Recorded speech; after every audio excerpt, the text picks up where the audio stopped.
அல்லேலூயா. அல்லேலூயா. கர்த்தருடைய பரிசுத்த நாமத்திற்கு மகிமை உண்டாவதாக.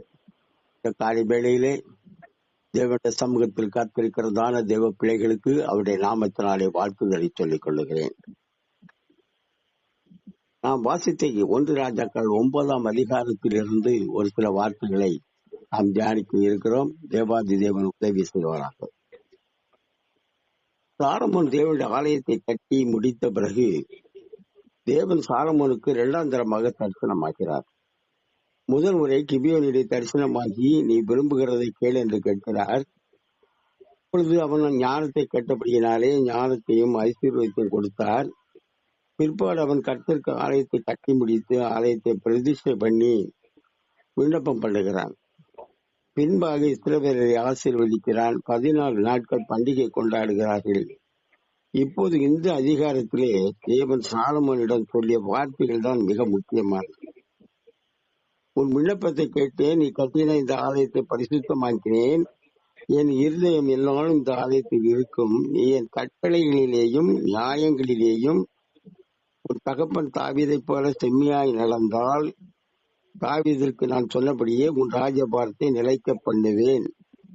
ஆனால் நீ என்னை விட்டு விலகி வேறே தேவர்களை பணிந்து கொண்டால் நான் பரிசுத்தமாக்கின இந்த ஆலயத்தை என் சமூகத்தை விட்டு தட்டி போடுவேன். எல்லோரும் பகிடி பேசி ஈஸ்டர் இடும்படி பசை சொல்லாக மாறிவிடும் என்பதாக சொல்கிறார். சாலமோன் கட்டிய தேவாலயம் மிக நேர்த்தியாக, அழகாக, பிரம்மாண்டமாக கட்டப்பட்டது. ஆனால் தேவ ஜனங்கள் அவரின் கட்டளைகளுக்கு கீழ்ப்படிந்து நடந்து கொண்டால் மட்டும்தான் அந்த ஆலயம் மகிமையுள்ளதாய் தேவன் வாசம் பண்ண இடமாயிருக்கும். ஆனால் அவர்கள் தேவனை விட்டு விலகினால் இந்த மகாபலி ஆலயமும் தன் மகிமை இழந்து போகும். தேவ மகிமை இல்லாமல் அது பாழாய் போகும்.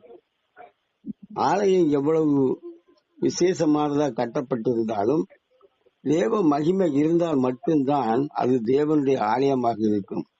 இல்லை என்றால் மற்றவர்கள் குறை சொல்லுக்கும் பேச்சிற்குமாக ஒரு அவமான சின்னமாக மாறிவிடும். இங்கே ஆலயம் முக்கியம் அல்ல, அதிலே தங்கி இருக்கும் தேவ மகிமை தான் முக்கியம் என்பதாக விளக்கப்பட்டிருக்கிறது. சாலமோன் தேவாலயத்தை கட்டி கொண்டிருக்கும் போதே இந்த அதிகாரத்திலே சாலமோனுக்கு சொன்ன இதே வார்த்தைகளை தேவன் சொல்கிறார்.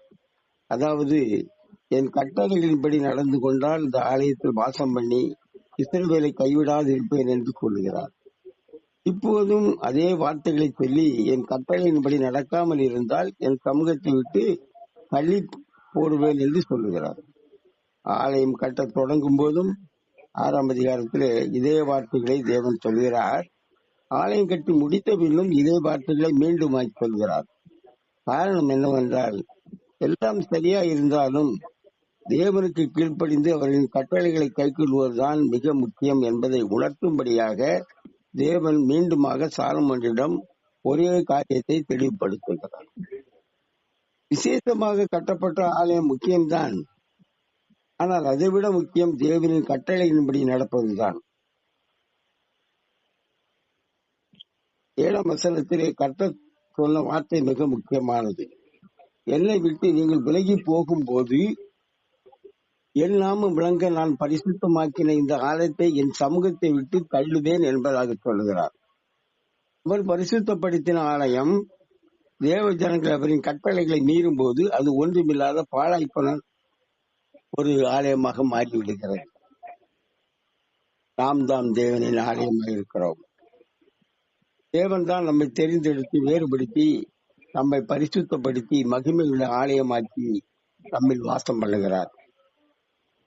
நான் அவர்களுக்குள்ளே வாசம் பண்ணி அவர்களுக்குள்ளே உலாவி அவர்கள் தேவனாயிருப்பேன், அவர்கள் என் ஜனங்களாயிருப்பார்கள் என்று தேவன் சொன்னபடியே நீங்கள் ஜீவனுள்ள தேவனுடைய ஆலயமாய் இருக்கிறீர்களே என்பதாய் 2 கொரிந்தியர் 6:16 வாசிக்கிறோம். சாலமோன் கட்டிய ஆலயத்தில் தேவன் தங்கியிருக்க வேண்டுமானால் அவருடைய கட்டளையின்படி நடந்தால் அவர் ஆலயத்தில் மகிமையோடு இருப்பார் என்பதாய் சொல்லப்பட்டது போல தேவாதி தேவன் அவருடைய ஆலயமாகி நம்மில் மகிமையாய் வாசம் பண்ண வேண்டுமானால் இந்நாட்களிலேயும் நாம் அவரின் கட்டளையின்படி கீழ்ப்படி நடந்து பரிசுத்தமாக காணப்பட வேண்டும்.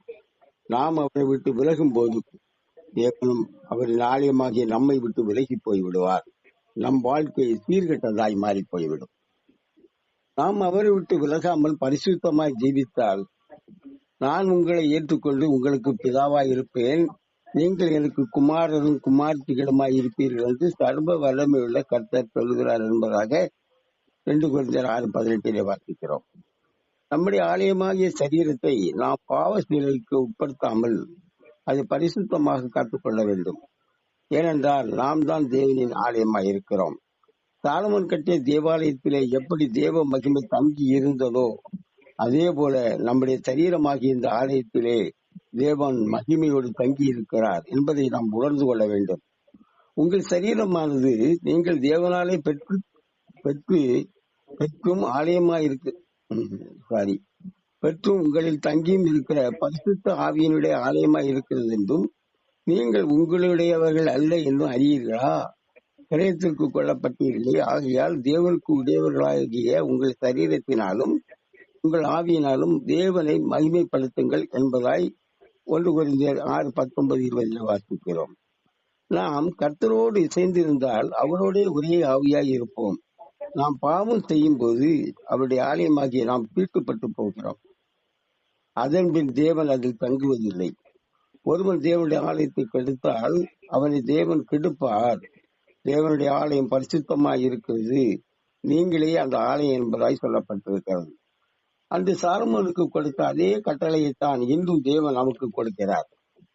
சாலமோன் கட்டிய ஆலயம் இந்த உலக பிரகாரமான கல்லினால் கட்டப்பட்டது. ஆனால் தற்போது நாம் தான் கர்த்தருடைய ஆலயமாக இருக்கிறோம். ஜீவனுள்ள தேவனுடைய பிள்ளைகளாக இருக்கிறோம்.